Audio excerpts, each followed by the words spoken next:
Operation Shuja, carried out jointly between the UPDF and the Congolese Army FARDC, was aimed at hunting down rebels of the Allied Democratic Forces in eastern DRC. This followed an escalation of attacks on Uganda, the latest at that time being 2 bomb attacks on Kampala. The troops deployed in DRC without approval by Parliament. Now, the State Minister for Defense, Jacob Oboth Oboth, has presented the first official statement on the ongoing operation.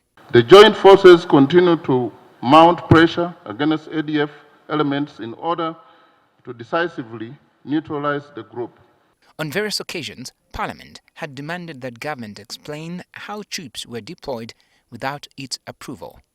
This week, the Defense Committee of Parliament turned down a request for 21.5 billion shillings for Operation Shuja for the next financial year. Last year, 89 billion shillings had been approved on condition that a formal statement on the operation is made to Parliament.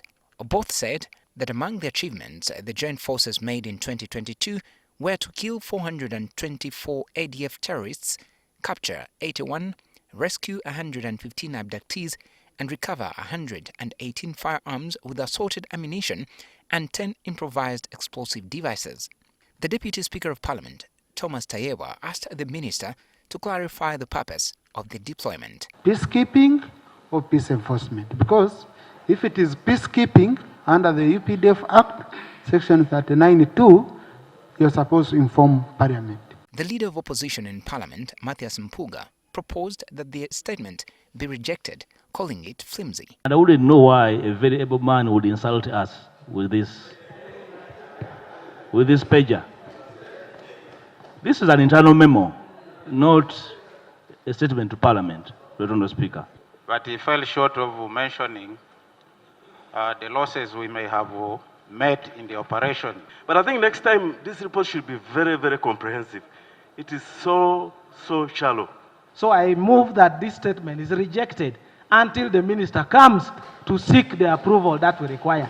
It's not the first time UPDF goes to Congo. The last time they went, they came with minerals and Uganda had to pay heavily. The minister insisted that given the mission's mandate, they were not required to seek clearance from Parliament, but he also apologized for the delay. Probably we should have done this much earlier. A country where leaders don't take political responsibility makes life very difficult. I'm not one of those who will not take responsibility. Tayewa said the House leadership will work with the minister to see how to handle the bilateral agreement signed between the governments of Uganda and DRC. The presiding officers, we shall link up with the minister for the satisfaction of colleagues. We can discuss how we can look at the bilateral in form of classified documents. We have a mechanism so that they are not in public. UPDF spokesperson, Brigadier General Felix Kulaije, recently intimated that the Ugandan troops will only withdraw after accomplishing their mission in DRC, which is to eliminate the ADF rebels. Benjamin Jumbe, NTV.